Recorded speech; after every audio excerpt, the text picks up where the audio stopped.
Hello, everyone. My name is Theresa Bartelle with Bartelle's Financial Coaching. Thank you so much for joining my show today. My guest will be Mrs. Caroline Pyatt, and she will be discussing her life as a single mom in the process of going through a divorce. So sit back and relax and enjoy my content. And if you would, please subscribe to my channel so that you will not miss an episode. We will be going live every Thursday, bringing new content for your inspirational. Thank you so much, and I hope you enjoy the show. Hi, Caroline. Hi. How you doing? Good. Well, thank you so much for joining my show today. I am so glad you are here and made the time to come out and talk to me. Thank you. Thank you for having me. Well, can you give the audience a little bit about you, your background, give us your name and what your profession is, and Okay. go from there? I'm Caroline Pyatt. I currently live in Columbia, South Carolina. I am a speech language pathologist. I've been a speech language pathologist for maybe about 7 years now. I have two children, Caleb and Ethan. Caleb is the oldest, he's 7, and Ethan is 3. Okay, all right. So, how long were you married, or how long have you been married? So I am currently going through, I'm separated, and Okay. we were married it made 7 years in July. July 2023 was 7 years. But we separated in August of 2022. Okay. So I was married for about 6 years before separating.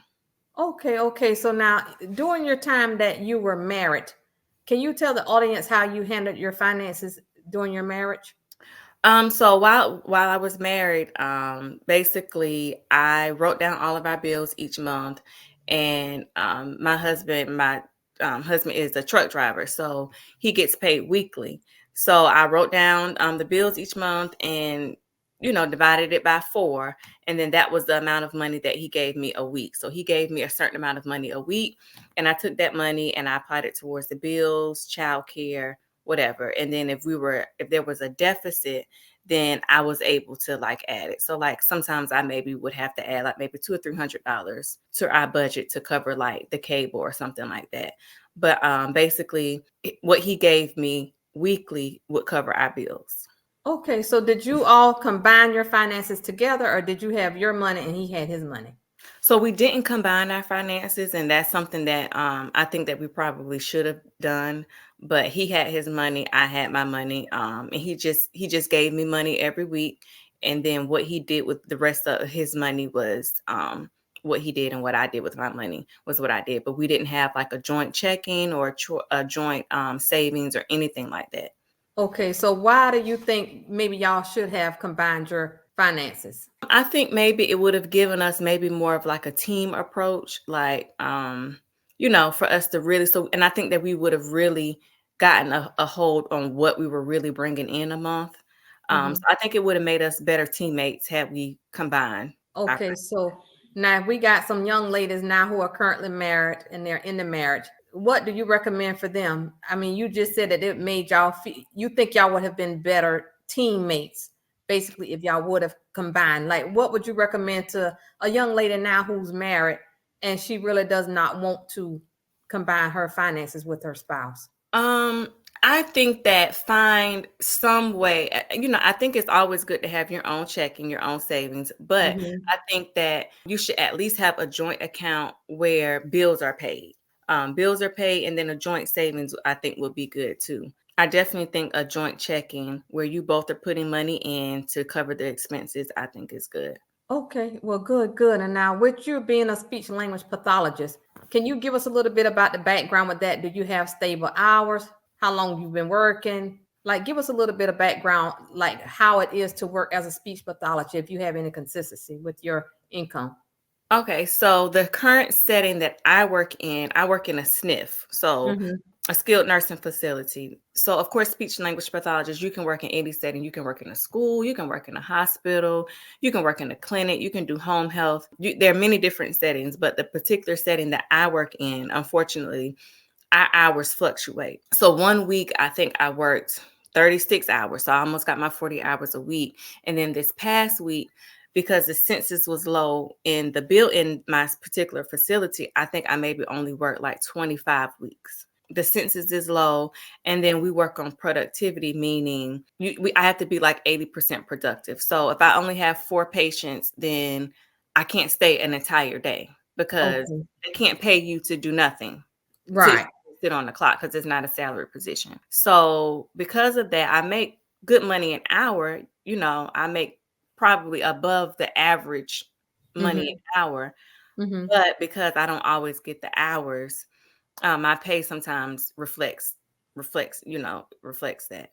Okay. And so when you were married, if you were short on hours, that even now, while you're separated, when you're short on hours, that affects your income. So, like during the time when you were living with your husband, how did y'all manage your income going up and down like that? Or was he able to make Um, the ends meet? Pretty much he was able to make the ends meet. Because like I said, when we were living together, pretty much the only thing that I covered was child care for one of our children. I paid child care for one of our children, and he paid the other. So pretty much when we were living together, the only thing that I really had to cover was child care and groceries. And then I would put gas in my car. And then I had like a credit card bill that I paid on. So I didn't have a lot of expenses. So Mm-hmm. when my hours did fluctuate, it wasn't really that big of a deal. I may not would have been able to save as much, Mm-hmm. but it Mm-hmm. wasn't as big of a deal as it is for me now. Okay. And so, like when y'all were married, did y'all have like the money fights? We had money fights more so at the beginning of our marriage, simply because he didn't always like budget for the bills. Like when the bills would come, he would just pay it Mm-hmm. versus just like budgeting it versus taking money each week out of your paycheck and budgeting for the bills. So Mm-hmm. once I said, well, just give me the money and I'll pay the bills, that kind of mitigated that money fight. Okay, okay. And so now that y'all are separated, have y'all come together to decide how y'all are gonna manage, caring for your boys, or are y'all just kind of like winging it? Basically, he sends me money weekly now. Mm-hmm. And I do with it. I typically pay tuition. So that's pretty much how it goes. He sends me money every week, and then I do with it what I need to do with it. Okay, and so this is something that you and him agreed on. It's not like a court order. No, it's something that we agreed upon. Okay, and so like I hear that you say, okay, you have two boys, Mhm. your hours fluctuate. Okay. And so, in order to make a decision to separate and move forward with a divorce, that probably was a scary thing. So, can you tell the audience a little bit as to what made you stay in the marriage a little longer? So, and as I have talked to other women, the biggest thing is why a lot of women stay is survival. Look at the price of eggs, look at the price of gas. Like it's so expensive to live. And so you stay because you question, how am I going to take care of me and my children? And so that was why I stayed, because I didn't know how I was going to take care of me and my children. And it's not always easy. It's still very difficult for me. So I did have to get a second job to try to kind of help myself make ends meet. But that was one of the main reasons why I stayed, was because I didn't think that I would be able to take care of myself and my children. Okay, and so making that decision to stay longer, do you think that helped you in any way? Or was that like an emotional strain on you because you felt like maybe you were being held hostage because you couldn't leave? I think that I don't think that I necessarily, and some days I think I felt like I was maybe being held hostage, but at the end of the day, life, as long as you live, you're going to have problems. Oh, So yes. when I was married, I had problems, right? I wasn't Hmm. happy. It was, fussing back and forth. And so now that I'm single, I still have problems, but at least I'm at peace. So I wasn't gonna, I mean, me staying didn't stop me from having problems. So that wasn't really, I figured, well, that's not really a reason for me to stay, because I'm gonna have problems anyway. So, that was kind of like, I just had to decide, life is hard. I saw a quote, life is hard, choose your heart. So for Yes. me, it was just, I'm just gonna have to figure out a way to make the extra money. And you did that. So you're making the extra money. But like, was there like a deciding point to make you say, well, okay, this is not going to work. I'm going to take a leap of faith, and it's just going to have to be me and my boys and my support system because I can't do this anymore. I think um going on 2 years ago. I think April will be this coming April of 2024 will be 2 years ago. I broke both of my wrists, and I was Mm-hmm. out of work for 3 months. I wasn't able to do anything for myself, and he wasn't as supportive and helpful for me as he should as I felt like he should have been. Mm-hmm. I'm sure he felt like he did the best that he could, which is fine. But for me, he wasn't as supportive as I felt like he should have been. So that moment I said, well, that was my breaking point. Okay, because he wasn't supportive when you had that traumatic accident. So if And you broke if you broke both of your wrist, were you able to even take care of yourself? Like, I could you wasn't feed yourself? I wasn't able to feed myself, clothe myself. I wasn't able to do anything for my children. I was not able to do anything for myself, and I was out of work for 3 whole months. So, our vows say through sickness and in health. So, I just felt like if I was completely dependent upon other people to help me. I could not do anything for myself. So, if a person is not going to help you when you are completely dependent upon other people, to me, that wasn't love. So it's hard to stay with somebody who you feel doesn't love you. That is true. And so, what I would like for you to do now is, because you were married long enough to know now to where you have wisdom and you can give advice. And so, when you got married, do you think you were more concerned about the wedding versus the marriage? I think that I don't know if I was more concerned about the wedding than the marriage. I think I was concerned about being on a timeline. Like I felt like I needed to be married before 30. And then when I did see some warning signs prior to us getting married, I was ashamed to call the wedding off. So I think that was a big thing for me. So I would tell people, don't live in shame. Don't be ashamed. If you see warning signs, don't be ashamed to say, you know what, I think that this is not going to work. I don't care if it's the day of the wedding or the day before the wedding. Don't be ashamed to call the wedding off. Oh, wow. And so, can you tell the audience maybe one or two red flags you saw, but because you had it in your mind that you were on a timeline, maybe two signs that you looked over until, like, after when you got married, you saw that those signs were a little more escalated? I would have to say dishonesty, like dishonesty, very dishonest. And then when you would bring it to his attention at like he didn't know what you were talking about. So Mhm. I would say dishonesty, and then a temper. Okay. And so those were two things that you overlooked. And then when y'all got married, it just escalated. Right. Okay, and so before y'all got married, did y'all talk about finances at all? Did you investigate to see like what his credit score was? Did you investigate to see if he had any money at all? So before we got married, I did investigate his credit score. Like I knew that his credit score was low, but we were young. I think I was 27 when I got married, and he was 29. So Mm-hmm. I felt like, okay, this is something that we could work on. He was already working. He already had his own place. He had his own Mm-hmm. car. So I felt like, okay, this is something that we can work on. And did that come true? Was that something that y'all could work on? In some ways, I mean, he did improve his credit score. Like his credit score jumped up a lot. So he did improve Mm-hmm. his credit score.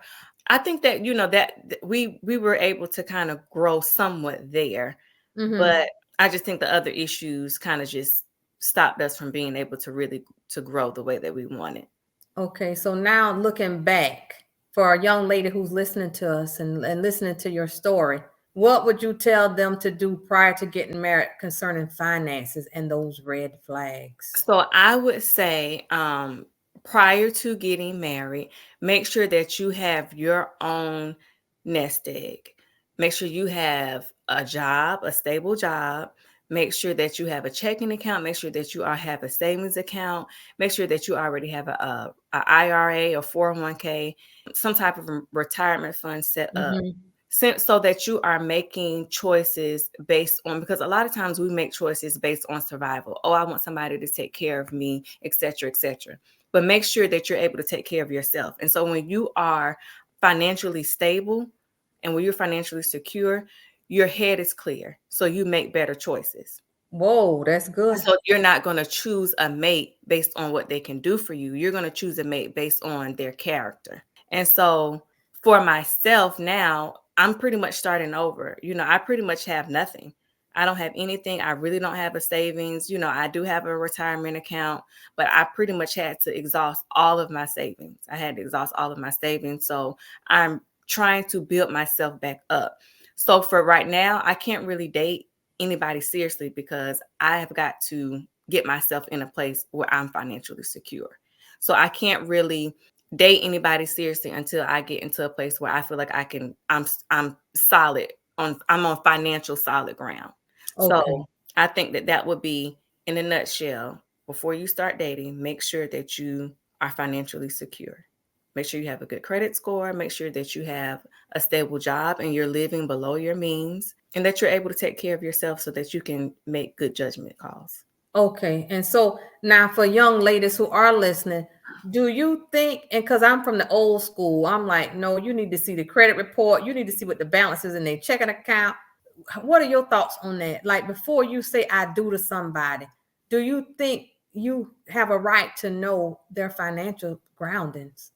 I think so. I definitely think, I think you do. I think if y'all are getting ready to become one, everything there should be nothing left off the table. So I definitely think that you should know their credit score. I definitely think that it's good to know their salary. What do you make a look at the W-2 statement? What do you make a year? How much do you Mm-hmm. make a year? Do you have a savings account? Like ask questions like, you know, how do you feel about saving or how much do you save each month? Mm-hmm. Are they a big spender? Because that can be everybody spends differently. Some people are Mm-hmm. very frugal or minimalist.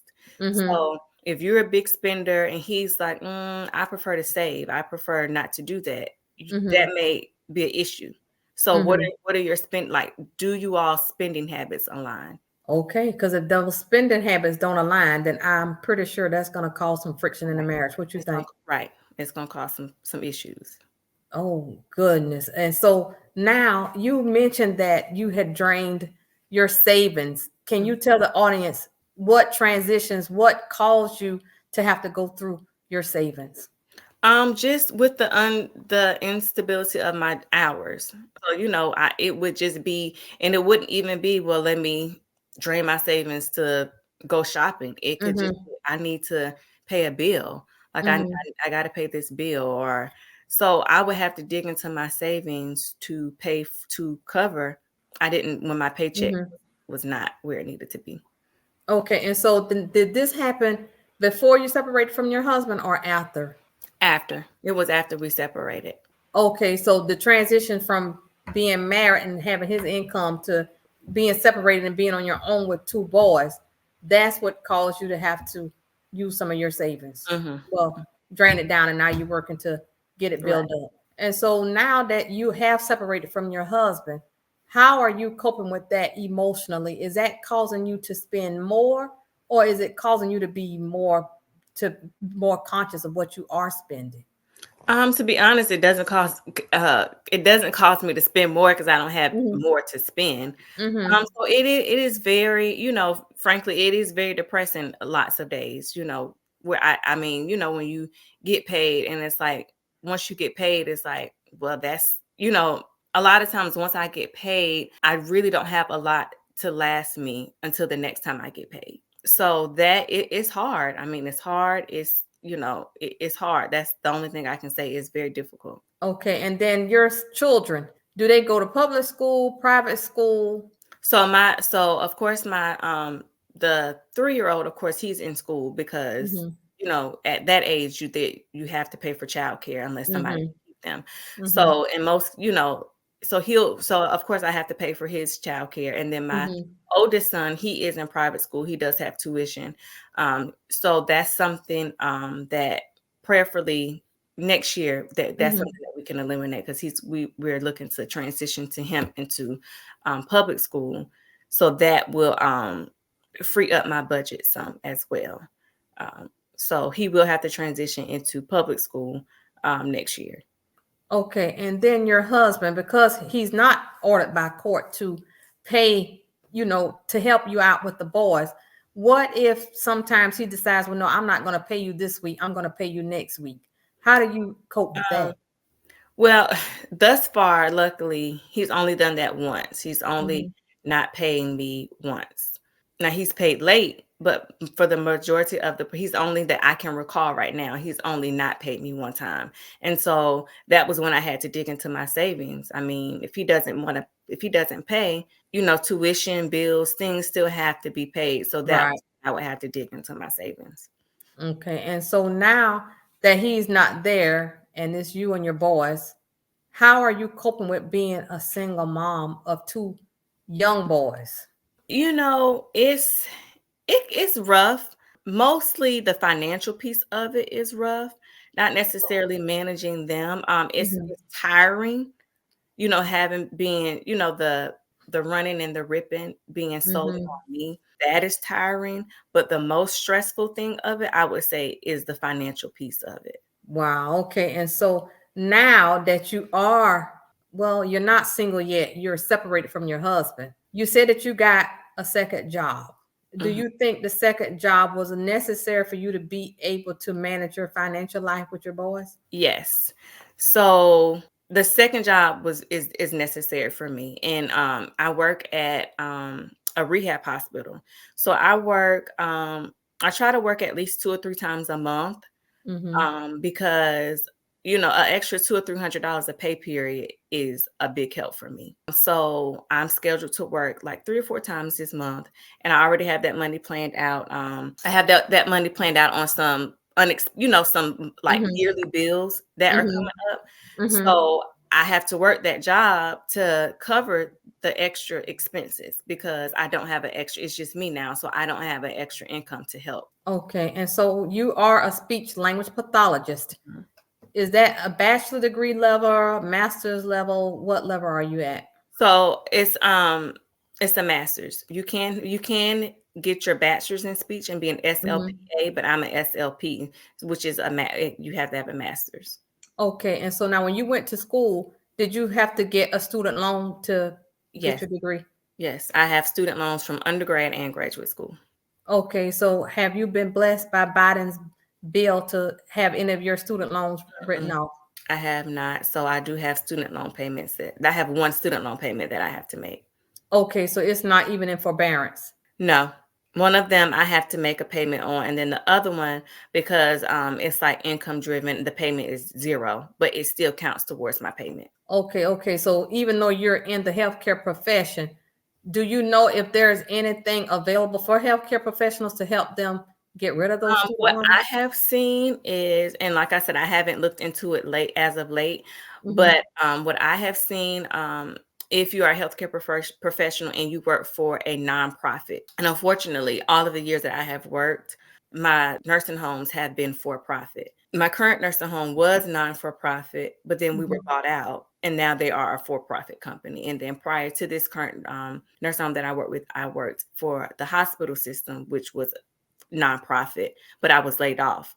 So I wasn't able to sign up for the program. Okay. And so before you got married and looking back, was marriage what you dreamed that it would be? For me, no. But I still believe in love. I still believe in marriage. I think that I did not choose correctly. So that's why it was not what I wanted it to be. It's because I did not choose. And so I take full accountability for that. It wasn't what somebody did to me. It Mm-hmm. wasn't like I was blindsided. I ignored the warning signs and I still chose wrong. So that's why marriage wasn't what it was for me. So we have choices. So we have to make good choices. And so Right. I didn't make a good choice. Okay. And so now looking back, for you, what is your ideal marriage? And father, what would be an ideal husband and father? What's that in your mind? Someone who is kind and compassionate, understanding. That would be the biggest things right now what I'm looking for. Someone who's kind, compassionate, and willing to grow, willing to learn. Okay, that's good. And then do you want someone that's financially stable to where he takes care of you completely? If you want to work, you will. And if you do work, you can use the money at your discretion. So, like when it comes to finances, what type of man would be an ideal man for you? Right. I think it goes without saying. I think all of us want someone who is financially secure. But this day and age, it's really hard for someone to completely take care of you. I mean, you can't go to the grocery store with $100 anymore. Oh So no. unless that person makes ample amount of money, it's Mhm. really hard for someone to completely take care of you. That's a tall task. So I just want someone who makes at least as much as I do. And so I think that if we both have good incomes, then we can live. And I think that it's easier to grow and build things and accomplish things when you have two people working towards a goal. It's Right. very hard and idealistic to think that someone is just going to be able to completely cover all of your needs and expenses unless that person is, I mean, at this day and age, almost a millionaire.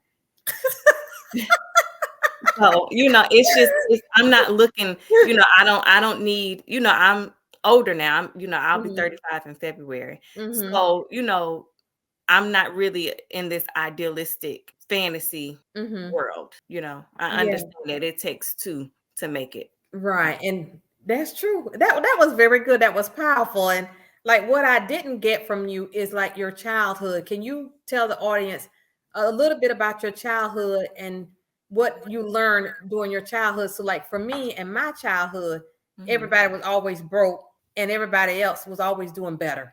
So my childhood was always hearing, we broke, we broke, the government doing this to you, the government doing that to you. So that's my idea of what finances are from my childhood. But from your childhood, what did you learn about money? Like what type of relationship or what type of opinion did you gain during your childhood? I think that from my childhood, I learned like saving. Mm-hmm. I had the savings account that I have now. I've had that. I think my parents set that up for me when I was extremely little. Mm-hmm. So I learned the importance of saving. Like you have to Mm-hmm. save. You need to try to save something. And I think that was what saved me when Mm-hmm. I was transitioning from married to separated. Had I not had that mindset about money, Mm-hmm. saving, saving, saving, I'm not really sure how I would have, made it. And so even now I have the mindset of saving and trying to have more than one income, which is helping me to make ends Mm-hmm. meet. So saving and trying to have more than one income is pretty much what multiple streams of income is what I learned. And I think that's kind of what's getting me by as best as I can. Okay, because of what your parents taught you when you were growing up. So you wasn't taught the poverty mindset is what I would call it. I had a poverty mindset and I had that for a very long time in my life. So you didn't experience having a poverty mindset. I wouldn't think I wouldn't say that I did, Mm-hmm. but yeah, I don't think that I grew up with a poverty mindset. I don't think I would could say that. Okay. And so with your parents teaching you about saving, I'm pretty sure they gave you a safe and secure life. Do you think the life that your parents gave you influenced your wants and your expectations after you got married? Like want nice things, like wanting to be at your parents' level when you knew you wasn't ready to be at your parents' level. I think that it influenced me. I think, growing up, having a stable home, I think that number one, it makes me want to do the same thing for my children. And yes, Mm-hmm. I did, would like to have nice things in my marriage. I don't think that I was overboard in, Mm-hmm. wanting, I didn't ask for, Mm-hmm. expensive bags all the time or, things like that. I think I wanted nice things, but I think that I always wanted it in reason. Well, So I that's think good. that I think that I got that in my childhood. I think that I got nice things. My parents did nice things for us, but it Mm-hmm. was within reason. Um, Okay. it was within reason. And so you mentioned that your husband is a truck driver. So did he drive for another company? Did he own his own truck? So at the beginning, before we got married, he drove for a company, and then right before we got married, I think it was a couple of months before we got married. He got his own truck and his own trailer, so he began to drive for himself. Okay. And so being that he ended up being an entrepreneur, did that affect y'all finances? Was it hard for him to get work? Did he miss work sometime? It was, and I think it was being an entrepreneur. I think was stressful for him Mm-hmm. because he had to find his own loads, whereas with the company, they tell you where to go, you get a Mm-hmm. paycheck. But of Mm-hmm. course, when you're an entrepreneur, if you don't work, you're not getting paid. And so he had to find his own loads, manage his own fuel. And so those things were stressful for him, which I may be, looking back, I may not have been as understanding and sensitive about that. But yes, having to manage your own money and manage your own loads and stuff is stressful. Okay, so now can you elaborate on that a little bit more when you said you don't think you was as sensitive as maybe you should have been? Can you tell us a little bit more what you mean by that? So I think my thing was, and I'm not saying that I did it on purpose, but Mm-hmm. I think that I gave off the impression of, we have bills and you need to make sure that you give me, come Thursday or Friday, this is the money that I need, and you just need to figure out how you can get it to me. And so if you had to go back, what would your approach be? Because I'm telling you, there's going to be somebody that's going to watch you on this video and they doing the same thing. So if you I could go back, how would you approach that differently? I think maybe I should have been more sensitive as far as, maybe asking and inquiring about his business, asking him what was his, what's your money flow like this month for your business? Are you getting enough loads? Are you able to pay for fuel? Are you able to pay for your repairs? Just being more, I guess, hands on with the business, and asking him to look through bank statements and stuff, and just being more hands on with the business. Okay, and so the next time, so just say that there's a young lady listening, Caroline, and her husband is an entrepreneur, he's a businessman. Can you give her some advice that can help her in her marriage? I would say be understanding and be as hands-on as you can. Ask questions about the business. Like I said, ask, how was your cash flow this month? Make it your business. Make it, become a part of it. Learn as much as you can about their business. Now that was very, very good. But see, now since you have the quiet time now and you're separated, you can look back and see some of the things that you could have done differently. Mm-hmm. Mm-hmm. And so that is a really, really good point that you made. And so now, is your husband, does he still drive his own truck? Mm-hmm. He does. Okay. And so now, are you in contact with him enough to know whether or not his loads are being impacted by, which would cause him not to be able to pay his part for the week? Do you ask him that, or are you like, No, no, give me my no, money? it's we strictly, I try to just keep it strictly about the children. Okay, but now if something happened with his loads, do you have a plan in place to where if he can't pay or cover you for a week or two, that you'll be able to do it until he can get his loads back under control? Honestly, right now, no, I do not, and that is why trying to build up a nest egg, trying to Mm-hmm. get my savings where it needs to be, because if something does happen, I really would not have a plan as to what I can do to cover what he gives me. Okay, and so now that you are separated with these two boys, Mm-hmm. can you tell me how you like are coping? Because I'm like, you look fabulous. Oh. You don't look like you're stressed. Mm-hmm. You got a second job. Mm-hmm. So for a mom that is listening to us, a young lady like you that still has the potential to get married again, can you give her some pointers on how to cope with making the decision to separate from her husband when she relies on him a lot for her financial support? The biggest thing I can say is, and it's so hard because everybody's situation is so different. Mm-hmm. But I think really what really helped me is having a degree and having the ability to get a job and Mm-hmm. make more money. So you have to figure out, whether it be a skill, crafting or whatever it is, figure out, you have to have a plan. Mm-hmm. So what can I do? Sit down and figure out, okay, what is it going to take for me and my children to live? What do I currently make on my job? And then and then there's a deficit. What can I do to make up the deficit? Okay. And And so, sometimes we have to make hard choices. I mean, does this mean I'm going to have to move back home? I mm-hmm. mean, figure out what you need to do to work your plan. figure out a plan, and then figure out how you're going to work the plan. So pretty much figuring out, what can I do? What skill do I have? What can I do to make more money? And then that just goes back to us talking what we said previously before getting married. Make sure that you had like a degree or a skill, whether Mm-hmm. you do hair, whether you braid, whether you do makeup on the side, whether you are a crafter. Figure out what makes you happy and what can you do to take care of yourself. And it doesn't have to be divorce. I mean, what if your husband passes away? What if he gets sick and he can't work? That's right. Then what are you going to do? What are you going to do? So I think that goes back to the conversation that we just had about what you need to do before you get married. Right.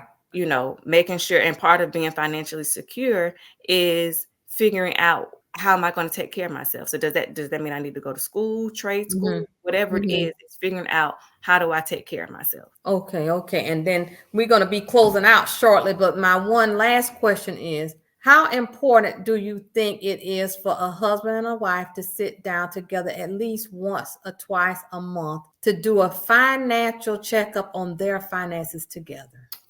So I have an Instagram page, and I follow a lot of like budgeting Mm-hmm. pages. So a lot of people recommend that you sit down once a week, and Mm-hmm. let's on Sundays, and Mm-hmm. let's talk about, what do we spend for the week?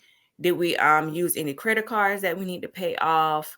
And then figuring out, and then if we, let's say maybe you ate out too much the previous week, Mm-hmm. going back and looking over that. So I think it's good to do it once a week, figuring out what we did we overspend someplace, and then what can we do in the upcoming week to better prepare ourselves financially. So I think it's good to do it on Sundays.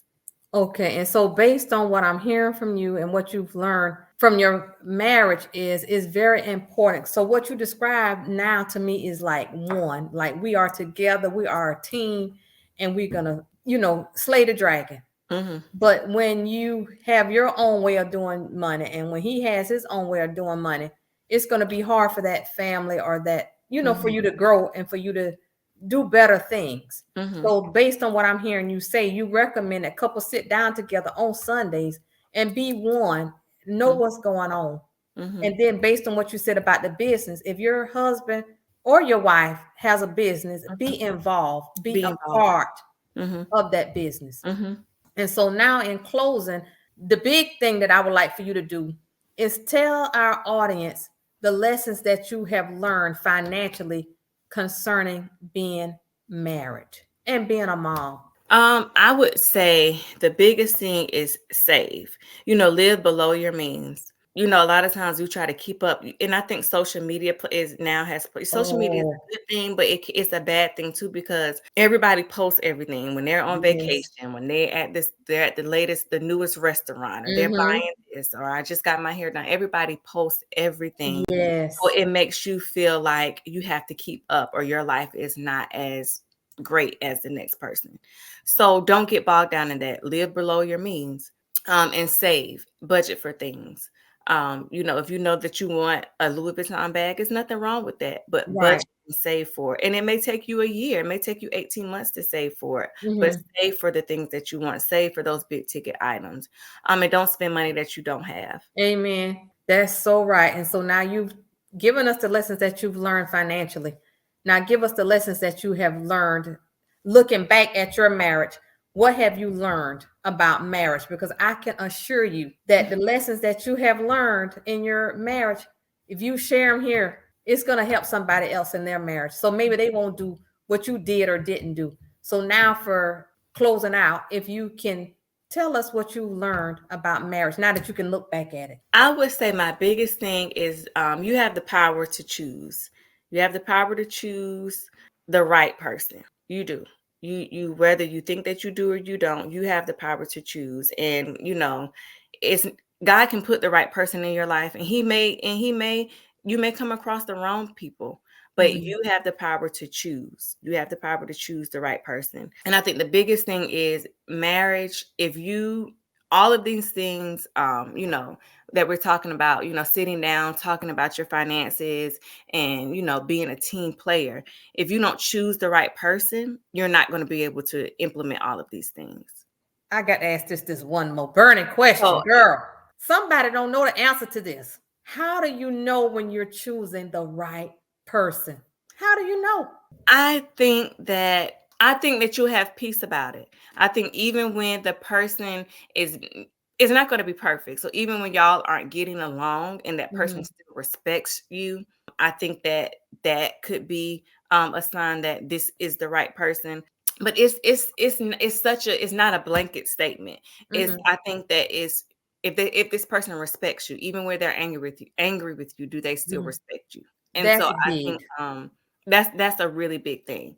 Is do they Mhm. still respect you when they're upset? Okay, and when you say respect, you even when they upset, somebody may not know what you So no mean. name calling, Okay. no doing spiteful things. I mean, like let's just say, y'all are upset with each other and he told you that he was going to take your car to get washed and now that he's upset now he's not doing it. Like no, somebody who's not spiteful, someone who can still see you even though that they're not happy with you at the time.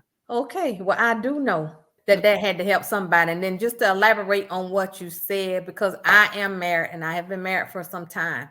Mhm. And what I've learned, like from talking to other women, is when you see those red flags, do not ignore them. Because what I will assure you is when you get married, those red flags, they're going to get to be big red Mhm. flags. And one Mhm. thing that our pastor said is when you dating somebody, you don't really know who you dating. But once you get married, the real person come out the cage. Right. Mhm. So I second to what you are saying. Make sure they respect you. Make sure you choose right. And if you Mhm. don't feel comfortable about it, if you don't have peace, that is your stop sign. Yes. And I heard a pastor's wife say, which I'll never forget this saying, and I hope that this will help somebody. She was on Krista Hurt's show, and I heard her say, and I will never forget it. She said that her mom taught her when the peace stop, you stop. Mhm. So if you Mhm. are a young lady and you out dating or whatever, if you don't have no peace, sister, I'm telling you, that means you need to stop. Right. So Right. you need to stop. And Caroline, is there anything else that you would like to leave with the audience for another beautiful young lady that might be listening concerning Um, marriage or finance, parenting, whatever tip you want to give? I was I don't the only thing I can say is be encouraged. Things will get better. But just figure out, always have a plan. Always try to come up with a game plan and just be encouraged. Okay. All right. Well, I want to thank you again for spending time with us Having today. me. Thank you for having me. You are so welcome, and you really did. You gave us some great information, and I thank you so much. Mhm. And what I'll say to everyone, if you enjoyed the content that Caroline and I presented to you today, I will ask that you will hit that red button and subscribe to my channel. I will be here every Thursday bringing you new material. And again, thank you so much for joining us, and we'll see you the next time. Bye.